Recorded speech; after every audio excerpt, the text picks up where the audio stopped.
Hi hello ಎಲ್ಲರೂ ಹೇಗಿದ್ದೀರಾ? ತುಂಬಾ ಚೆನ್ನಾಗಿದ್ದೀರಾ ಅಂತ ಭಾವಿಸ್ತೀನಿ. ನಾನು ನಿಮ್ಮ ಪ್ರೀತಿಯ ರಚಿತಾ ಮಾತಾಡ್ತಾ ಇರೋದು. Welcome to my vlog. Happy Gauri Ganesha ಹಬ್ಬ. ಹೇಗೆಲ್ಲ ಮಾಡ್ತಾಯಿದ್ದೀನಿ ಅಂತ ನೋಡ್ತಾ ಇರ್ಬೋದು ನೀವು. ನಾವು ಈ ರೀತಿ ಗೌರಿನ ಕೂರಿಸಿದ್ದೀವಿ. ಸೊ ಈ ಗೌರಿನ ಕೂರಿಸೋದಕ್ಕೆಲ್ಲ ಏನೆಲ್ಲ ಪ್ರಿಪ್ರೇಷನ್ ಮಾಡಿದ್ವಿ, ಹೇಗೆಲ್ಲ ಈ ಗೌರಿನ ವ್ರತನ ಆಚರಿಸಿದ್ವಿ ಅಂತ ನಿಮ್ಮ ಮುಂದೆ ಹೇಳ್ತೀನಿ, ಬನ್ನಿ ನೋಡೋಣ. ಈ ಥರ ಪ್ರಿಪ್ರೇಷನ್ ಮಾಡೋದಕ್ಕೆ ನಾವು ಹಿಂದಿನ ದಿನವೇ ಇದನ್ನೆಲ್ಲ ನೀಟ್ ಮಾಡಿ ಕ್ಲೀನ್ ಮಾಡಿ ಬಾಗಿನ ಎಲ್ಲ ಜೋಡಿಸಿ ಎಲ್ಲ ಡೆಕೋರೇಷನ್ ಎಲ್ಲ ಮಾಡ್ಕೊಂಡು ಬೆಳಿಗ್ಗೆ ಎದ್ದು ಬೇಗನೆ ಎದ್ಬಿಟ್ಟು ಗಂಗೆ ತೊಗೊಂಡ್ಬಂದು ಈ ರೀತಿ ಇಟ್ಟಿರೋದು ಅಲಂಕಾರ ಮಾಡ್ತಾ ಇರೋದು. ಬಟ್ ನಿಮ್ಗೆ ಅವನ್ನೆಲ್ಲ ತೋರಿಸ್ತಾ ಇಲ್ಲ, ಬಿಕಾಸ್ ಏಕೆಂದರೆ ಹರಿಬರಿಲಿ ಮಾಡ್ತಾ ಇರೋದ್ರಿಂದ ಅದನ್ನೆಲ್ಲ ಕ್ಲಿಪ್ಪಿಂಗ್ ನನಗೆ ತೆಗಿಯೋಕ್ಕಾಗಲಿಲ್ಲ. ಹಾಗಾಗಿ ಇದನ್ನು ನಾನು ಎಲ್ಲ ರೆಡಿ ಮಾಡಿಬಿಟ್ಟು ತೋರಿಸ್ತಾ ಇದ್ದೀನಿ. ಹಿಂದಿನ ದಿನವೇ ಇದು ಎಲ್ಲದನ್ನು ಅಲಂಕಾರ ಮಾಡೋದಕ್ಕೆ ರೆಡಿ ಮಾಡಿಕೊಂಡು ಕಟ್ಟಿ ಪೂಜೆ ಮಾಡಿ ಈ ಥರ ಇಟ್ಟಿದ್ದೀವಿ. ಈ ಮಂಗಳಗೌರಿ ವ್ರತ ಮಾಡೋದ್ರಲ್ಲಿ ಅಂದರೆ ಮಂಗಳಗೌರಿ ವ್ರತನ 4 ವಾರ ಮಾಡಿರ್ತೀವಿ. ಸೊ ಅದಾದಮೇಲೆ ಇದು ಸ್ವರ್ಣ ಗೌರಿ ಅಂತ, ಈ ಸ್ವರ್ಣ ಗೌರಿನ ಮರಳು ಗೌರಿ ಅಂತ ಕರೀತಾರೆ. ಆ ಮರಳು ಗೌರಿನ ತೊಗೊಂಡ್ಬಂದು ಪ್ರತಿಷ್ಠಾಪಿಸ್ತೀವಿ. ಬಟ್ ಇಲ್ಲಿ ಹೂವಲ್ಲೆಲ್ಲ ಮುಚ್ಚಿ ಹೋಗಿದೆ. ಮರಳು ಗೌರಿನೂ ಇದೆ, ಇಲ್ಲಿ ಸಿದ್ಧಿವಿನಾಯಕನೂ ಇದೆ, ಮತ್ತು ಗೌರಿ ಕಳಸ ಕೂಡ ಇದೆ. ಇಲ್ಲಿ ಮಾಡಾಳ್ ಗೌರಿನ ಫೋಟೋನೂ ಕೂಡ ಇಟ್ಟಿದ್ದೀವಿ.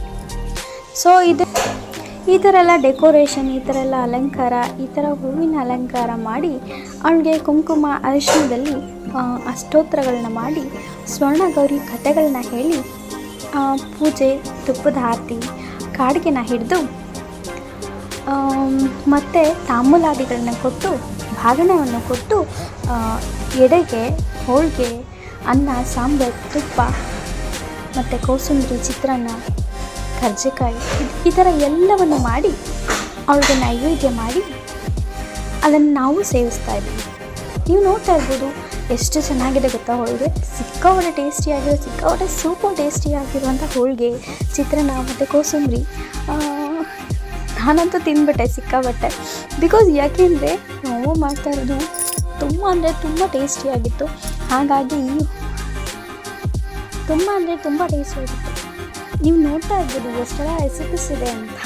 ಇಲ್ಲಿ ಅಂದರೆ ಹೆಸರುಬೇಳೆ ಕೋಸಂಬರಿ, ಹೋಳಿಗೆ, ಅನ್ನ, ಸಾಂಬಾರು, ಚಿತ್ರಾನ್ನ, ನನಗಂತೂ ಫುಲ್ ಹೊಟ್ಟೆ ತುಂಬಿತ್ತು. ಅಷ್ಟು ಟೇಸ್ಟಿಯಾಗಿರುವಂಥ ಒಳ್ಳೊಳ್ಳೆ ರುಚಿಯಾಗಿರುವಂಥ ಹೋಳಿಗೆ ಮಾಡಿಕೊಟ್ಟು ನಮ್ಮಮ್ಮ.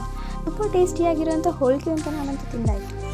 ಐ ಹೋಪ್ ನೀವು ಕೂಡ ಹೋಳಿಗೆ ಅದು ಇದು ಏನೇನೋ ಮಾಡ್ಕೊಂಡು ತಿಂದಿರ್ತೀರ ಅಂತ ಅನ್ಕೋತೀನಿ. ಬಿಕಾಸ್ ಯಾಕೆ ಅಂತಂದರೆ ಕೆಲವರು ಇಡ್ಲಿ ಮಾಡ್ತಾರೆ ಗೌರಮ್ಮಂಗೋಸ್ಕರ, ಕೆಲವರು ಹೋಳಿಗೆ, ಕರ್ಜಿಕಾಯಿ, ಮತ್ತು ಚೌತಿ ನಾಗರು ಕೂಡ ಮಾಡ್ತಾರೆ. ಒಂದೊಂದು ಕಡೆ ಒಂದೊಂದು ರೀತಿ ಪದ್ಧತಿಗಳನ್ನ ನಡೆಸ್ಕೊಂಡು ಹೋಗ್ತಾರೆ. ಹಾಗಾಗಿ ಯಾರ್ಯಾರು ಎಲ್ಲರೂ ಸ್ವೀಟ್ ತಿಂದಿರ್ತೀರ, ಸೊ ಕಾಮೆಂಟ್ ಮೂಲಕ ತಿಳಿಸಿ ನಾನು ನಿಮ್ಗೆ ಯಾವ ಸ್ವೀಟ್ ತಿಂದಿದ್ದೀರಾ ಅಂತ. ಓಕೆ, ಬಾಗಿನ ಎಲ್ಲ ರೆಡಿ ಮಾಡಿಕೊಂಡು ಬಾಗಿನ ಹೇಗೆ ತುಂಬಿದ್ವಿ ಇದೆಲ್ಲ ನಾವು ನೋಡ್ತಾ ಇರ್ಬೋದು, ಹೇಗೆಲ್ಲ ಇಟ್ಟಿದ್ದೀವಿ ಅಂತ. ಈ ರೀತಿ ಎಲ್ಲದನ್ನು ಮಾಡಿ ದೇವರಿಗೆ ಕಳಸ ಬೆಳಗ್ಗೆ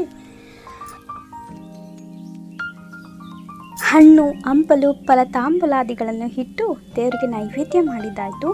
ಇದಾದಮೇಲೆ ನಾನು ಮಂಗಳಗೌರಿ ವ್ರತನ ಮಾಡಿದ್ನಲ್ಲ 4 ವಾರ, ಆ ಕಾಯಿಗಳನ್ನು ತೊಗೊಂಬಂದು ಕಳಸಕ್ಕೆ ಇಟ್ಟಿರುವಂಥ ಕಾಯಿನ ಈ ಒಂದು ಗೌರಿಗೆ ಮತ್ತು ಮಡ್ಲಕ್ಕೆ ಹಾಕೋಕ್ಕೆ ಅದನ್ನು ತೊಗೊಂಡ್ಬಂದು ಒಡೆದು ನೈವೇದ್ಯ ಮಾಡಿ ಕೂಡ ಆಯಿತು. ಓಕೆ, ಇಲ್ಲಿ ಎಲ್ಲ ನೈವೇದ್ಯ ಆಯಿತು, ಇದೇ ಆಯಿತು, ಪೂಜೆ ಆಯಿತು, ಪ್ರಸಾದ ಕೂಡ ಆಯಿತು. ಹೀಗೆ ನನ್ನ ವಿಡಿಯೋಸ್ ಯಾರೆಲ್ಲ ನೋಡ್ತಾ ಇರೋ ಹೊಸದಾಗಿ ಬಂದು ನೋಡ್ತಾ ಇದ್ದೀರೋ ಅವ್ರು ದಯವಿಟ್ಟು ಸಬ್ಸ್ಕ್ರೈಬ್ ಮಾಡ್ಕೊಳ್ಳಿ, ಲೈಕ್ ಮಾಡಿ, ಕಮೆಂಟ್ ಮಾಡಿ ಮತ್ತು ಶೇರ್ ಮಾಡಿ. ನನ್ನ ಎಲ್ಲ ವೀಡಿಯೋಸ್ ನೋಟಿಫಿಕೇಷನ್ಸ್ ಕೂಡ ನಿಮಗೆ ಬರುತ್ತೆ.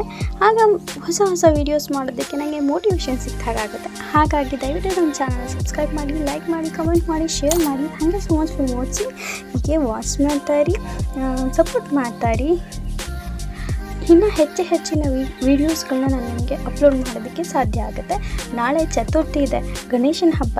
ಸೊ ಗಣೇಶನ ಹಬ್ಬನ ಯಾವ್ಯಾವ ರೀತಿ ಆಚರಿಸ್ತೀವಿ, ಏನೆಲ್ಲ ಮಾಡ್ತೀವಿ, ಅದಕ್ಕೆ ಏನೆಲ್ಲ ಪ್ರಿಪ್ರೇಷನ್ ಮಾಡ್ಕೊಂಡಿದ್ದೀವಿ, ಹೇಗೆಲ್ಲ ನಾವು ಇದೆಲ್ಲದನ್ನು ಗಣೇಶನ ತೊಗೊಂಡ್ಬಂದು ಕೂರಿಸ್ತೀವಿ, ಪೂಜೆಗಳು, ಎಡೆ, ನೈವೇದ್ಯ ಹೇಗೆ ಮಾಡ್ತೀವಿ, ಅದು ಅಷ್ಟೋತ್ತರ ಹೇಗೆ ಹೇಳ್ತೀವಿ, ಕಥೆಗಳು ಹೇಗೆ ಹೇಳ್ತೀವಿ, ಇದೆಲ್ಲದನ್ನು ನಾನು ನಿಮ್ಮ ಜೊತೆ ಹೇಳ್ತೀನಿ. Thank you so much for watching. Bye, see you.